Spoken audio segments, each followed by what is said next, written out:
पहिलं पाऊल उचलणारी माणसंच ध्येयापर्यंत पोहोचतात. जी पाऊलच उचलत नाही ती पोहोचतील कशी? साधा विषय आहे. महाराजांकडे काय आहे? काही नाही, काही नाही, काही नाही.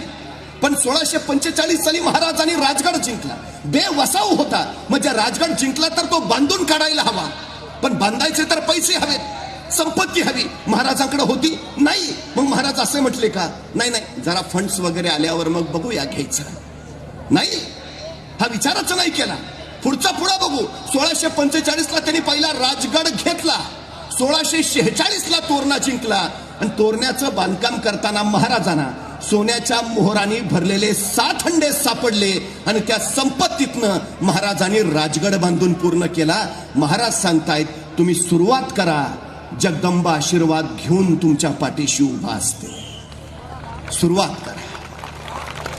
1670 ला मोगल आणि मराठा संघर्ष प्रचंड वाढला. अफाट.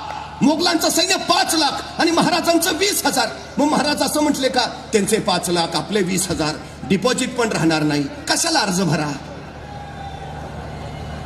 नको लढाई. काय काय म्हटले महाराज? त्यांचे 5 लाख, आपले 20,000 असू दे, पुढचं पुढं बघू. सामर्थ्य नाही, संपत्ती नाही, पण थांबायचं नाही. कारण नाही.